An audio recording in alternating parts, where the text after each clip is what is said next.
कालिका मैया की जय। ओम जयंती मंगला काली भद्रकाली कपालिनी दुर्गा क्षमा शिवा धात्री स्वाहा स्वधा नमोस्तुते। जय त्वं देवी चामुंडे जय भूतार्ति हारिणी जय सर्वगते देवी नारायणी नमोस्तुते।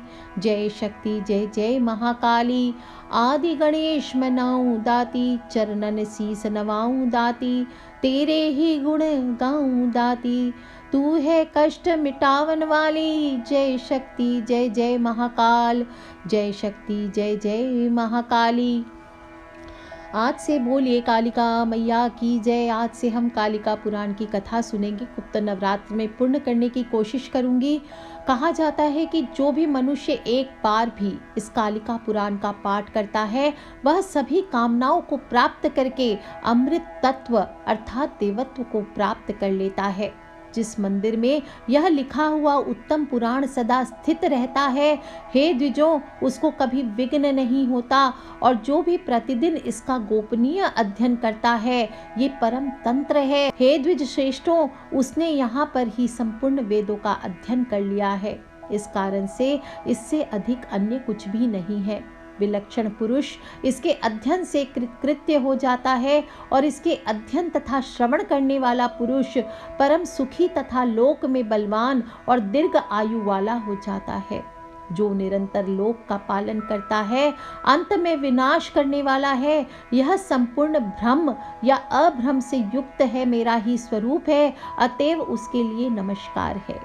योगियों के हृदय में जिसका प्रपंच प्रधान पुरुष है, जो पुराणों के अधिपति भगवान श्री हरि विष्णु और वह भगवान शिव आप सबके ऊपर प्रसन्न हो, जो उग्र हेतु है, पुराण पुरुष है, जो शाश्वत है, सनातन रूप ईश्वर है, जो पुराणों को करने वाले हैं, वेदों तथा पुराणों के द्वारा जानने के योग्य हैं, उस पुराण शेष के लिए मैं स्तवन करता हूँ और अभिवादन करता हूँ।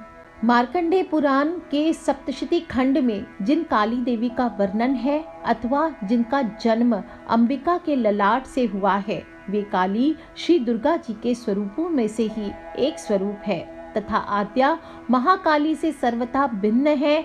भगवती आद्या काली अथवा दक्षिणा काली अनादि रूपा सारे चराचर की स्वामिनी है, जबकि पौराणिक काली तमोगुण की स्वामिनी है।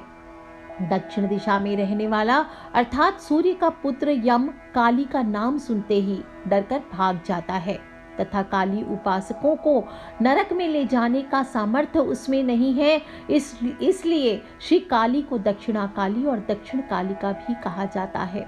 10 महाविद्याओं में काली सर्व प्रधान है, अतः इन्हें महाविद्या भी कहा जाता है। वही स्त्री रूपी मामा दक्षिण पर विजय पाकर मोक्ष प्रदायिनी बनी, इसलिए उन्हें तीनों लोकों में दक्षिणा कहा जाता है। और श्री काली की उपासना से समस्त विघ्न उसी प्रकार नष्ट हो जाते हैं जिस प्रकार प्रज्वलित अग्नि में सभी पतंगे भस्म हो जाते हैं। कालिका पुराण का पाठ करने वाले साधक की वाणी गंगा के प्रवाह की भांति गद्य और पद्यमयी हो जाती है। उसके दर्शन मात्र से ही प्रतिवादी लोग निष्प्रभ हो जाते हैं। उसके हाथ में सभी सिद्धियां बनी रहती है, इसमें कोई संदेह नहीं है। मार्गशीर्ष माह की कृष्ण पक्ष की अष्टमी काल अष्टमी होती है। जो उपासक इन दिन काली की सन्निधि में उपवास का जागरण करते हैं वे सभी पापों से मुक्त हो जाते हैं। 7 अंगुल से लेकर 12 अंगुल तक की प्रतिमा मुस्कुराती हुई घर पर रखने का शास्त्रों में मत है, किंतु इससे अधिक परिमाण की मूर्ति मंदिर के लिए उत्तम कही गई है। काली देवी की प्रतिष्ठा माघ माह में करनी चाहिए। अश्विन माह भी उत्तम होता है। ये समस्त मनोकामनाओं को पूर्ण करने वाला होता है और इन मासों में भी विशेष रूप से कृष्ण पक्ष में अगर आप प्रतिष्ठा करते हैं तो ये सर्वश्रेष्ठ माना गया है। काली देवी का वर्ण श्याम है, जिसमें सभी रंग सन्निहित है। भक्तों के विकार शून्य हृदय रूपी शमशान में उनका निवास है और भगवती चित्त शक्ति में समाहिम प्राण शक्ति स्वरूपी शव के आसन पर स्थित है।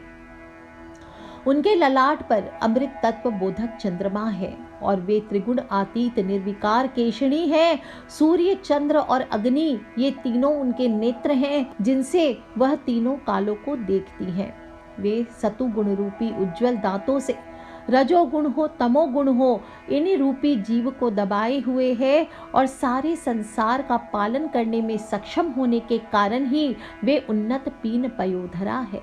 वे 50 मातृका अक्षरों की माला धारण करती हैं तथा माया रूपी आवरण से मुक्त हैं तथा सभी जीव मोक्ष न होने तक उनके आश्रित ही रहते हैं।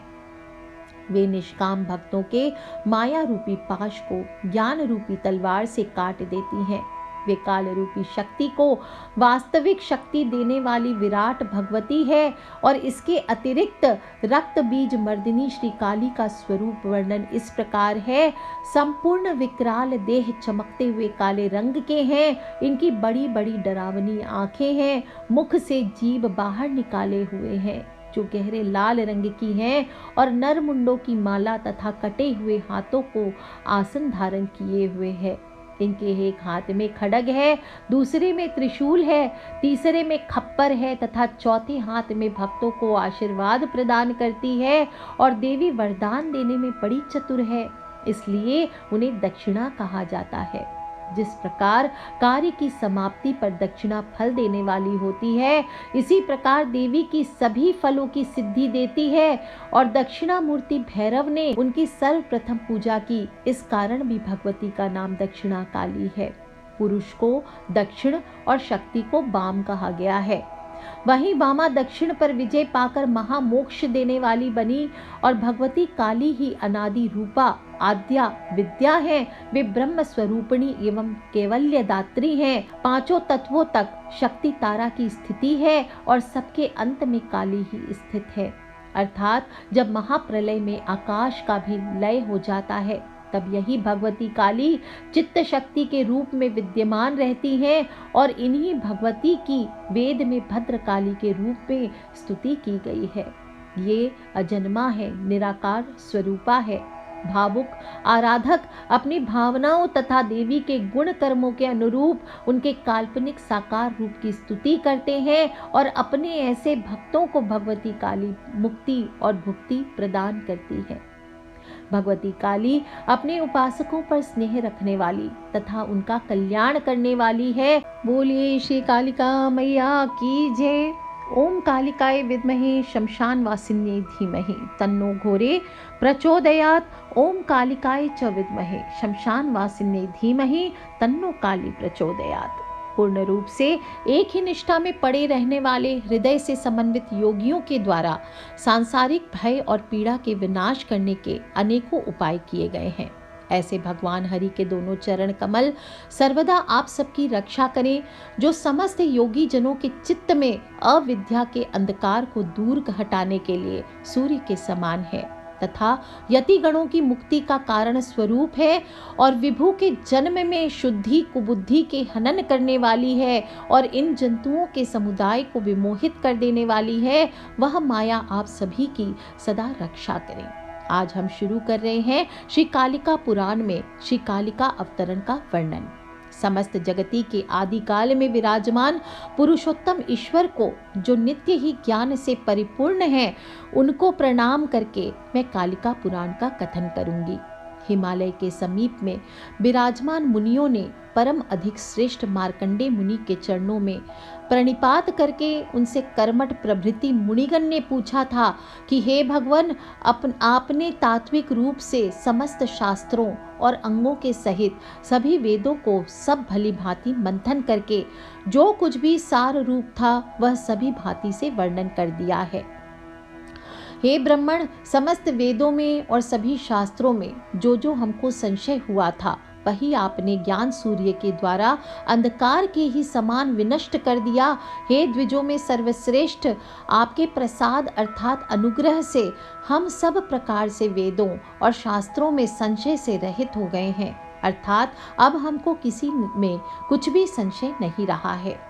हे ब्राह्मण, जो ब्रह्मा जी ने कहा था वह रहस्य के सहित धर्म शास्त्र आपसे सब ओर से अध्ययन करके हम सब कृतकृत्य अर्थात सफल हो गए हैं।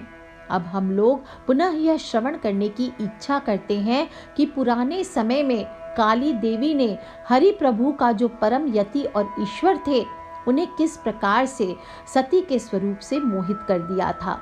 जो भगवान श्री हरि सदा ही ध्यान में मग्न रहा करते थे, यम वाले यतियों में परम श्रेष्ठ थे, संसार से पूर्णतया विमुख रहा करते थे, उनको संक्षोभित कर दिया था। अथवा प्रजापति दक्ष की पत्नियों में परम शोभना सती किस रीति से सम उत्पन्न थी, तथा पत्नी के पाणी ग्रहण करने में भगवान शंभु ने कैसा अपना मन बना लिया था। प्राचीन समय में किस कारण से तथा किस रीति से दक्ष प्रजापति के कोप से सती ने अपने देह का त्याग किया था, अथवा फिर वही सती गिरिवर हिमवान की पुत्री के रूप में कैसे समुत्पन्न हुई। फिर उस देवी ने भगवान कामदेव के शत्रु श्री शिव का आधा शरीर कैसे आहत कर दिया था। हे द्विज श्रेष्ठ, यह सभी कथा आप हमारे समक्ष विस्तार के साथ वर्णित कीजिए। हे विपेंद्र, हम यह जानते हैं कि आपके समान अन्य कोई भी संशयों का छेदन करने वाला नहीं है और भविष्य में भी नहीं होगा, सो अब आप यह समस्त वृत्तांत बताने की कृपा कीजिए। तब मार्कंडेय ऋषि कहते हैं, आप समस्त मुनिगण अब श्रवण वह करिए जो कि मेरा गोपनीय से भी अधिक गोपनीय है, तथा परम पुण्य शुभ करने वाला, अच्छा ज्ञान प्रदान करने वाला तथा परम कामनाओं को पूर्ण करने वाला है।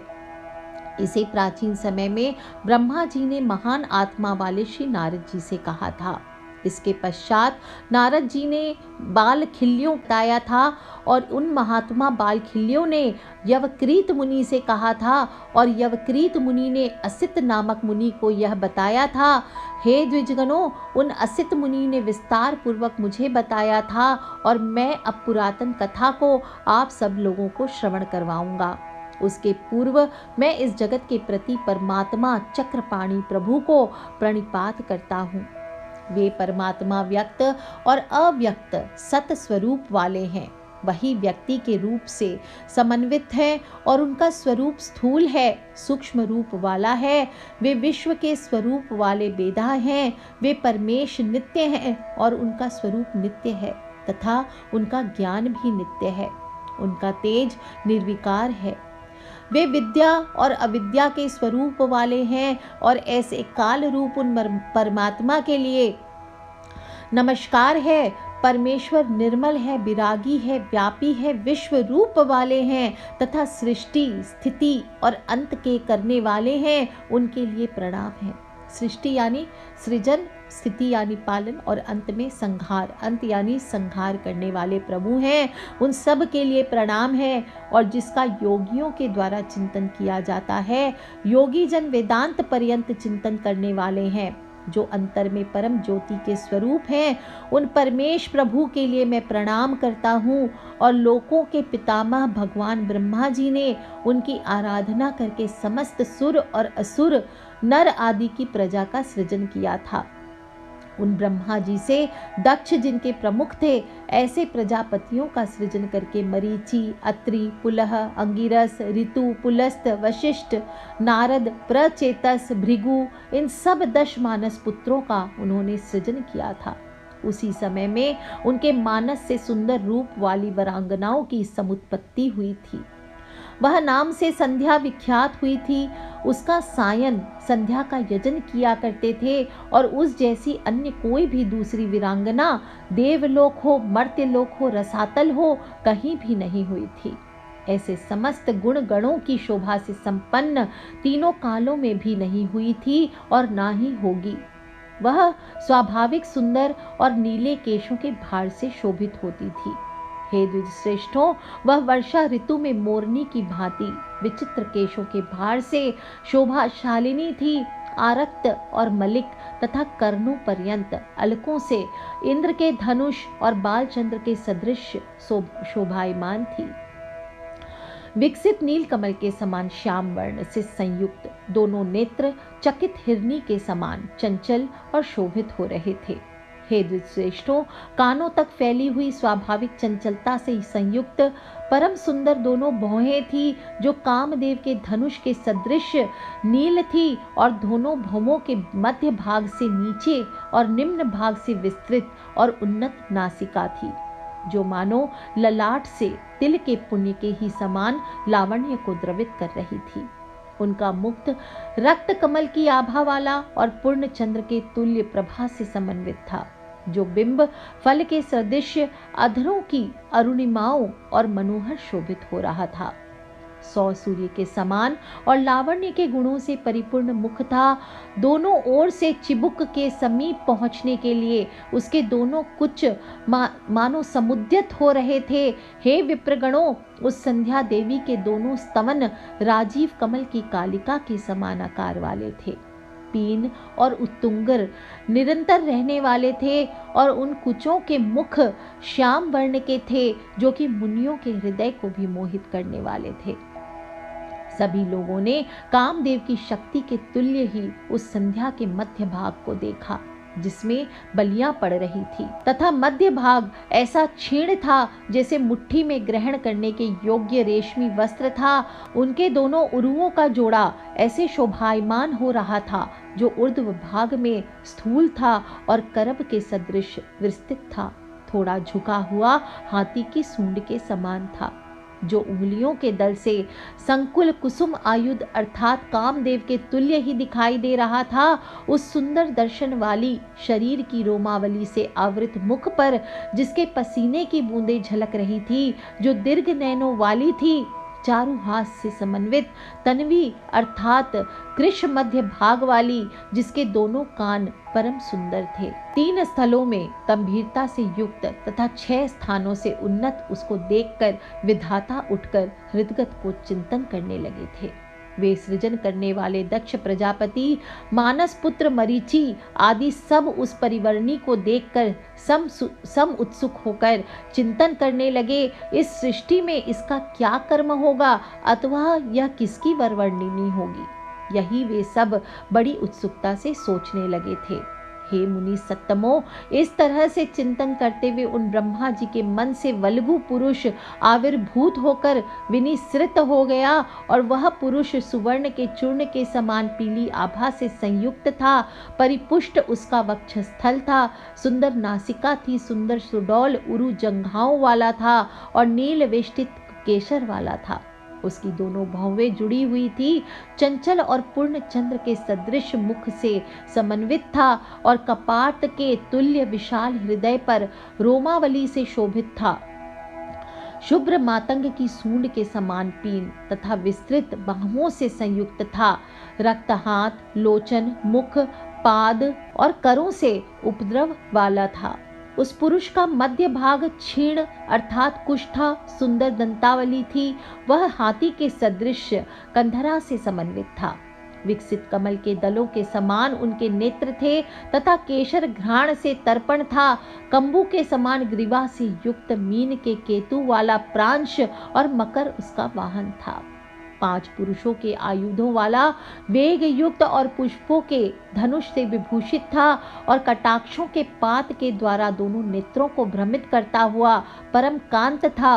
सुगंधित वायु से भ्रांत और श्रृंगार रस से सेवित इस प्रकार के उस पुरुष को देखकर वे सब मानस पुत्र, जिनके दक्ष प्रजापति प्रमुख थे, विस्मय से और आविष्ट मन वाले होते हुए अत्यधिक उत्सुकता को प्राप्त हुए थे और मन के विकार को प्राप्त हो गए।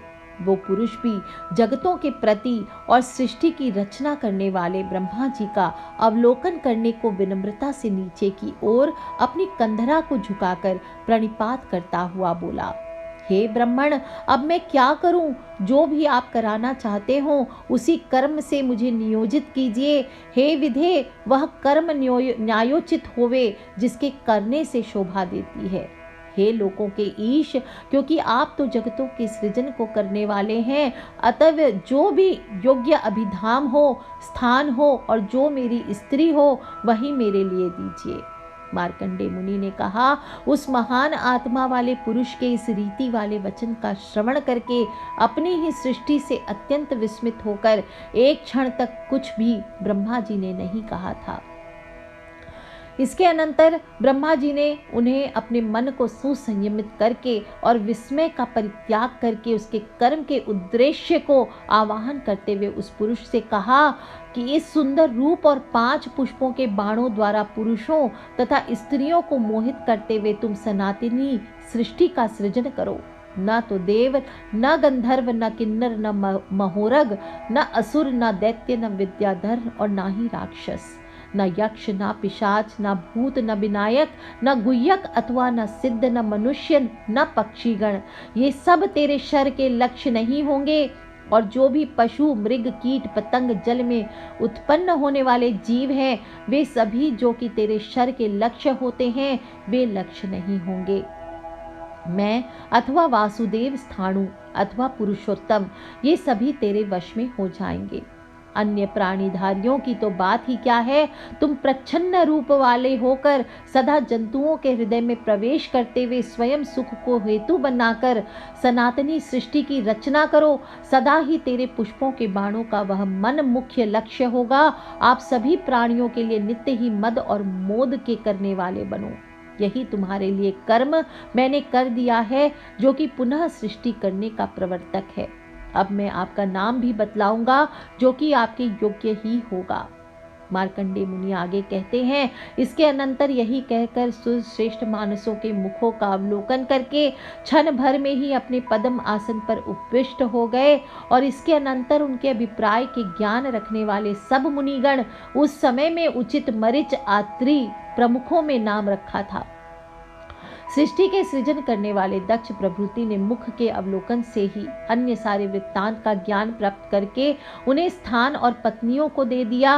और ऋषियों ने कहा, तुम हमारे विधाता के चित्त का प्रमथन करके समुत्पन्न हुए हो, अतएव तुम मंथन नाम से ही लोक में विख्यात होगे।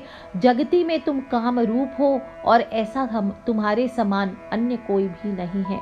अतएव हे मनोभव, तुम काम नाम से भी जाने जाओ। मदन करने से तुम मदन वाले भी हो और दर्प से शंभु भगवान के कंदर्प हो, इसलिए तुम लोक में कंदर्प नाम से भी प्रसिद्ध होगे। तुम्हारे बाणों का जो पराक्रम है, ब्रह्मास्त्रों का भी उस प्रकार का नहीं होगा। स्वर्ग में, मृत्यु लोक में, पाताल में, सनातन ब्रह्म लोक में तुम्हारे सभी स्थान हैं, क्योंकि आप सर्वव्यापी हैं। यह दक्ष आपकी पत्नी को स्वयं ही देगा, जो कि परम शोभना है। हे पुरुषोत्तम, जो यह आदि में होने वाला यथेष्ट प्रजापति है, और यह कन्या ब्रह्मा जी के मन से समुत्पन्न शम रूपा है, जो संध्या नाम से सभी लोक में विख्यात होगी। क्योंकि ध्यान करते हुए ब्रह्मा जी से भली पाती यह वीरांगना समुत्पन्न हुई थी, इसलिए इस लोक में संध्या इस नाम से इसकी ख्याति होगी। और मार्कंडेय मुनि ने कहा, हे द्विजात्मो, यह कहकर सब मुनिगण चुप होकर संस्थित हो गए। उन्होंने ब्रह्मा जी के मुख का अवेक्षण किया और उनके ही समक्ष में विनय से अवनत होकर स्थित हो गए। इसके अनंतर कामदेव भी कुसुमों से उद्भूत अपने दंड को ग्रहण करके कांता के भुवों के सदृश बेल्लित वह धनुष था तथा वह उन्मादन इस नाम से विख्यात हो गया। हे द्विजात्मो, उसमें उसी भांति 5 कुसुमों से विनिर्मित अस्त्रों को ग्रहण किया, जिनके निम्नांकित नाम है हर्षण, रोचन, मोहन, शोषण और मरण। और इन संज्ञा वाले ये वे बाण या अस्त्र हैं जो मुनियों के भी मन में मोह उत्पन्न करने वाले हैं। उस कामदेव ने, जो कि प्रच्छन्न स्वरूप से संयुक्त था, वहीं पर निश्चय के विषय में सोचने लगा। और यहाँ पर मुनिगण संस्थित हैं तथा स्वयं प्रजापति भी है। वे सब आज मेरे शरव्यभूत होंगे, यह निश्चित है। मैं, भगवान विष्णु और योगीराज भगवान शंभु भी तुम्हारे अस्त्रों के वशवर्ती होंगे। अन्य साधारण जंतुओं की तो बात ही क्या है, ऐसा जो कहा था मैं सार्थक करूं। मार्कंडेय मुनि आगे कहते हैं, कामदेव ने यह मन में सोचकर धनुष की पुष्पों की जो ही डोरी खींची कणों के द्वारा योजित किया था, उस समय में आलीड़ स्थान को प्राप्त करके तथा अपने धनुष को खींचकर धनुषधारियों में परम निपुण कामदेव ने यत्न पूर्वक उस वलय के आकार वाला कर लिया था। हे मुनि श्रेष्ठों, उस कामदेव के द्वारा कोदंड सहित करने पर भली भांति आह्लाद के उत्पन्न करने वाली सुगंधित वायु बहने लगी। इसके अनंतर मोह कर देने वाले कामदेव ने उन घात आदि और सभी मनुष्यों को पृथक पृथक पुष्पों के शरों से मोहित कर दिए और मन के द्वारा कुछ विकार को फिर प्राप्त हो गए। सभी संध्या को निरीक्षण करते हुए बारंबार विकार युक्त वाले मन वाले हो गए, क्योंकि स्त्री तो मद के वर्धन को करने वाली होती है। अतः सब बढ़े हुए मदन वाले अर्थात अधिक सकाम हो गए। फिर उस मदन अर्थात कामदेव ने पुनः सबको मोहित करा के तथा उन सब को ऐसा कर दिया था कि वे सब इंद्रियों के विकारों को प्राप्त हो गए। जिस समय में उदिरत इंद्रियों वाले विधाता ने उनको दीक्षा दी थी, उसी समय में 49 भाव शरीर से समुत्पन्न हो गए। हे द्विजों, बिब्बोक आदि हाव भाव तथा 64 कलाएं कंदर्प के शिरों से बिंदी हुई संध्या के हो गए थे। उन सब के द्वारा देखी गई वह भी कंदर्प के शरों के पात से समुत्पन्न कटाक्ष आवरण आदि भावों को बारंबार करने लगी थी और स्वाभाविक रूप से परम सौंदर्यशालिनी संध्या मदन के द्वारा उद्भूत उन भावों को करती हुई तनु उर्भियों के द्वारा स्वर्ग की नदी यानी गंगा की भांति अत्यधिक शोभायमान हो रही थी। उसके अनंतर भावों में समन्वित उस संध्या को देखते हुए प्रजापति धर्माम्ब अर्थात पसीने से परिपूर्ण शरीर वाले होकर उन्होंने भी अभिलाषा की थी। तात्पर्य यह है कि उनके शरीर में पसीना आ गया और उनकी भी इच्छा हुई थी। अतः ईश्वर ने कहा, हे ब्राह्मण, बड़े आश्चर्य की बात है, आपको यह काम भाव कैसे उत्पन्न हो गया है, जो कि अपनी पुत्री को ही देखकर आप काम के वशीभूत हो गए हैं। यह तो वेदों के अनुसरण करने वालों के योग्य नहीं है। आपके ही मुख से कहा हुआ वेदों के मार्ग का निश्चय है कि जैसी माता होती है वैसी ही जामी होती है और जैसी ही जामी होती है वैसी ही सुता हुआ करती है। हे विधे, हे ब्राह्मण, हे चतुरानन, यह समस्त जगत धर्म में ही है और कैसे इस क्षुद्र काम के द्वारा यह सब विघटित कर दिया है। एकांत योगी सर्वदा दिव्य दर्शन वाले, जिस कारण से और कैसे दक्ष मरीचि आदि मानस पुत्र स्त्रियों में लोलुप हो गए थे, मंद आत्मा वाला और अभी कर्म को प्राप्त करने को उद्यत हुआ कामदेव भी कैसा अल्प बुद्धि वाला है और समय को नहीं जानता कि उसने आप लोगों को ही अपने शरों का लक्ष्य बना डाला है। हे मुनि श्रेष्ठ, उसके लिए धिक्कार है जिसकी कांतागण हठ पूर्वक धैर्य का आकर्षण करके चंचलताओं में उसके मन को मंजित कर दिया करती है। और मार्कंडेय मुनि ने कहा, उन गिरीश भगवान के इस वचन को श्रवण करके लोकों के ईश लज्जा से एक ही क्षण में दुगने पसीने से भीगे हुए हो गए थे। इसके उपरांत चतुरानन ब्रह्मा जी ने इंद्रिय संबंधी विकार को निगृहित करके ग्रहण करने की इच्छा समन्वित होते हुए भी उस काम रूप वाली संध्या का परित्याग कर दिया था। हे द्विज श्रेष्ठों, उसके शरीर से जो पसीना गिरा था उससे अग्निश्वात वहिष शद पितृगण समुत्पन्न हुए थे और ये सब भिन्न हुए अंजन के सदृश थे और विकसित कमल के समान इनके नेत्र थे। ये अत्यंत अधिक यति परम पवित्र तथा संसार से परम अधिक विमुख हुए थे। अग्निश्वात 64 सहस्त्र कीर्तित हुए थे।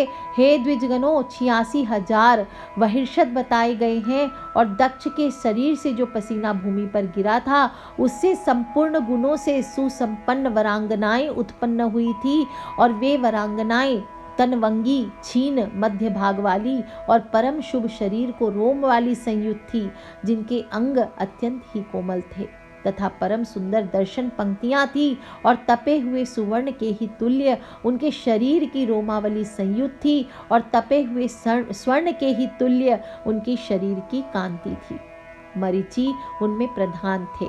ऐसे 6 मुनियों ने अपने इंद्रियों की क्रियाओं को निगृहित कर लिया था। उस समय क्रतु, वशिष्ठ, पुलस्त और अंगिरस के आदि चारों जो प्रस्वेद भूमि पर गिरा था उससे हे द्विज श्रेष्ठों दूसरे पितृगण समुत्पन्न हुए थे। वह सीमय, आजप्य नाम से तथा अन्य सुकाती थे। वे सभी हविर्भुक थे जो कव्यवाह प्रकीर्तित हुए थे। सोमेश जो थे वे ऋतु के पुत्र थे, सुकालीन वशिष्ठ मुनि के पुत्र हुए थे। जो आड्यप नामक थे वे पुलस्त मुनि के पुत्र थे और हविष्यंत अंगिरा मुनि के सुत हुए। हे विपेंद्रो, उन अग्निश वातादिक के उत्पन्न हो जाने पर इसके अनंतर लोगों के पितृ वर्गों में सब और कव्यवाह था। समस्त प्राणियों के ब्रह्मा जी ही पितामह हुए और संध्या ही पितृ प्रसूता हुई थी, क्योंकि सब उसके ही उद्देश्य से हुआ था। इसके अनंतर भगवान शंकर के वचन से वह पितामह बहुत लज्जित हुए थे और शीघ्र ही कुंठित हुए। मुख से संयुक्त ब्रह्मा जी कामदेव के ऊपर अत्यंत कुपित हुए। वह कामदेव भी पहले ही उनके अभिप्राय का ज्ञान प्राप्त करके उसने पशुपति विधि से डरे हुए ने शीघ्र ही अपने बाण को समेट लिया था। हे द्विजेंद्रो, इसके अनंतर लोगों को पितामह ब्रह्मा जी ने अत्यंत क्रोध में आवष्टि होकर जो कुछ भी किया था उसका आप लोग परम सावधान होकर अब श्रवण कीजिए। बोलिए कालिका मैया की जय। इसके उपरांत समस्त जगतों के पति पद्म योनि ब्रह्मा जी अत्यंत बलवान दाह करने वाले पावक के ही समान कोष्ठ में समाविष्ट होकर प्रज्वलित हो गए थे और उन्होंने ईश्वर से कहा कि जिस कारण से आपके ही समक्ष कामदेव ने पुष्पों के बाणों से मुझे सेवित किया है, अर्थात मुझे अपने कुसुम बाणों का लक्ष्य बनाया है, अतः हे हर, उसका फल अब आप प्राप्त करिए। यह दर्प से विमोहित कामदेव अपने नेत्रों की अग्नि से निर्दग्ध होगा। हे महादेव, क्योंकि इसने अत्यंत दुष्कर कर्म किया है, हे द्विजों में परम श्रेष्ठ, इस रीति से ब्रह्मा जी ने भगवान व्योमकेश यानी शंभु के और महात्मा मुनियों के समक्ष में स्वयं ही कामदेव को शाप दिया था।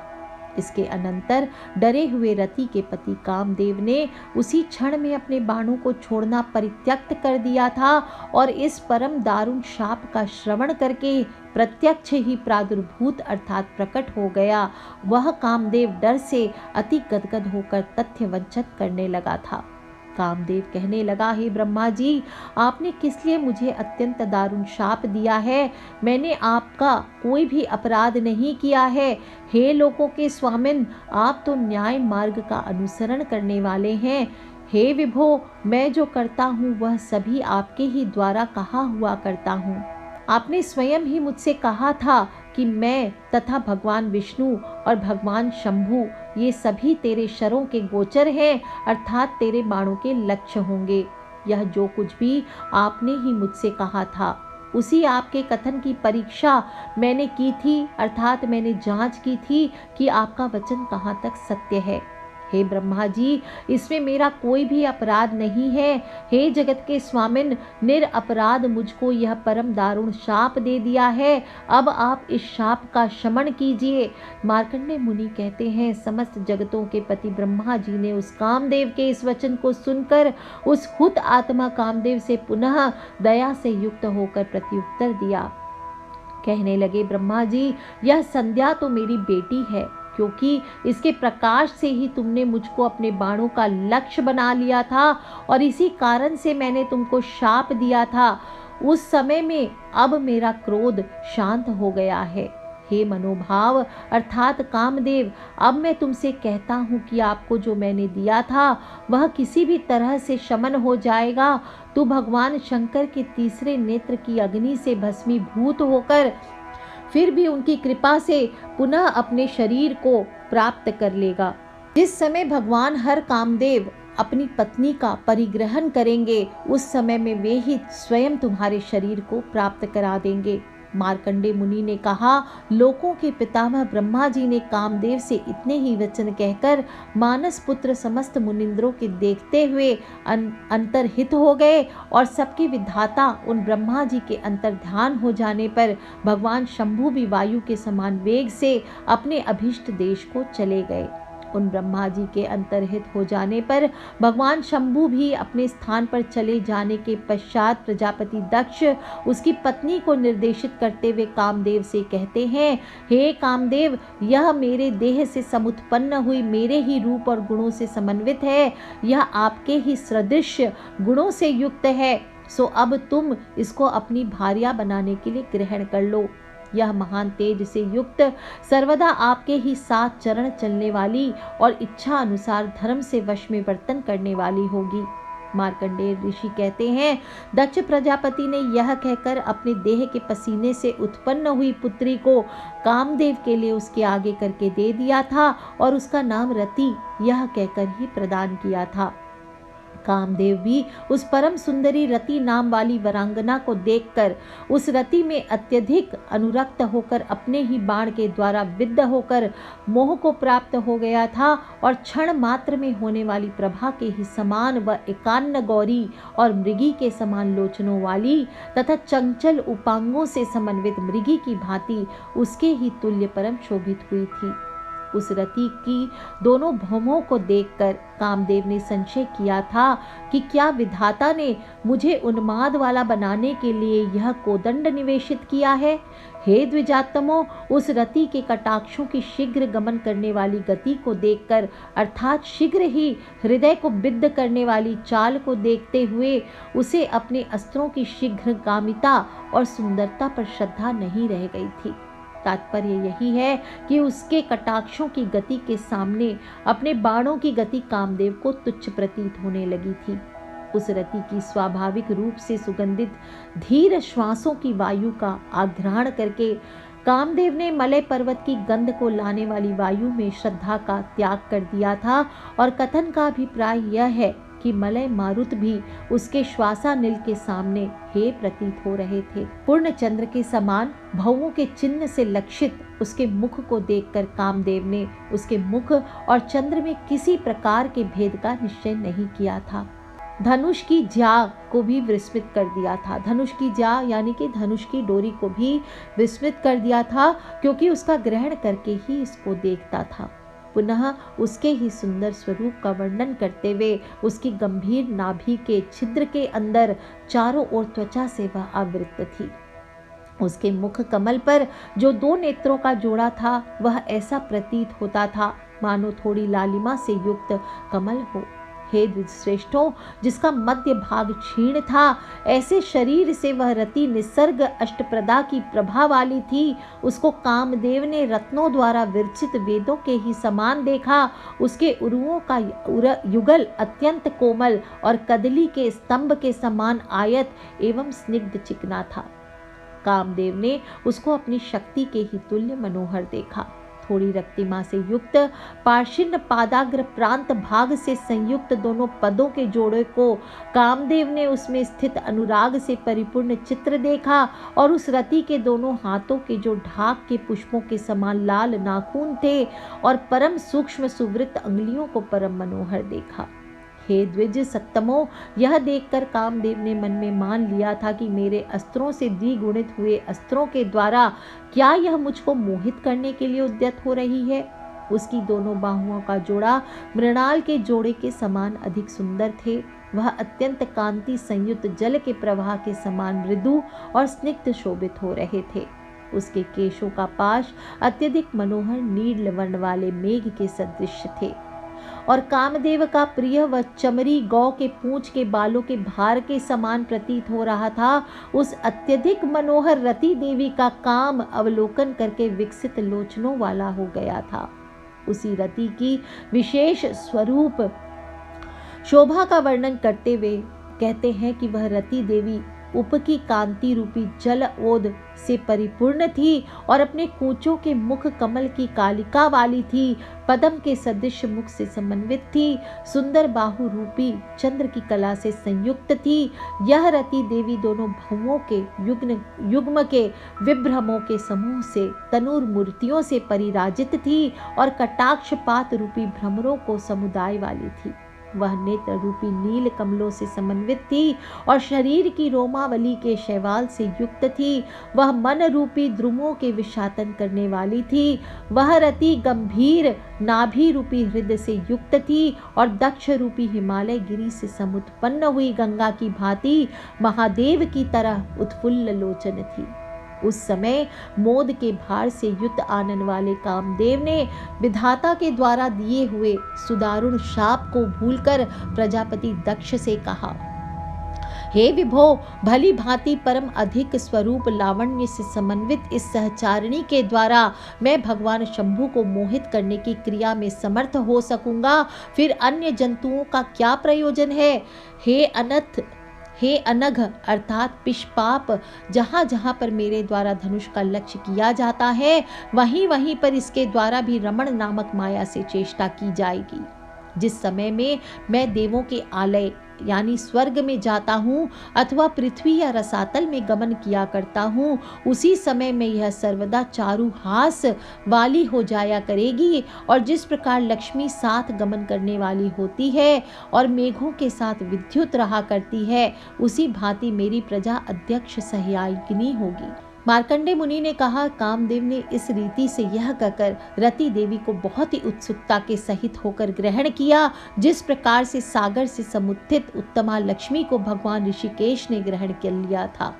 भिन्न पीत प्रभा वाला कामदेव उस रति के साथ शोभित हुआ, जिस प्रकार से संध्या के समय में मनोहर सौदामिनी के साथ मेघ की शोभा हुआ करती है। और इस रीति से बहुत ही अधिक मोद से युक्त रति के पति कामदेव ने उस रति को अपने हृदय में विद्या को योगदर्शी के ही समान परिग्रहण किया था।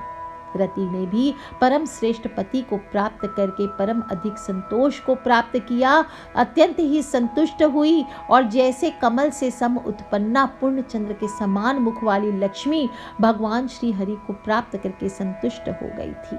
बोलिए कालिका मैया की जय। अब हम इसके आगे दूसरे एपिसोड में बसंत आगमन का वर्णन करेंगे। वैसे भी बसंत पंचमी आ रही है तो अत्यंत ही शुभ रहने वाला है। अभी के लिए इतना ही। बोलिए कालिका मैया की जय। ओम जयंती मंगला काली भद्रकाली कपालिनी दुर्गा क्षमा शिवा धात्री स्वाहा स्वधा नमोस्तुते। जय तम देवी चामुंडा, जय भूतारती हारिणी, जय सर्वगते देवी नारायणी नमोस्तुते। बोलिए अम्बे मात की जय, जगदम्बे मात की।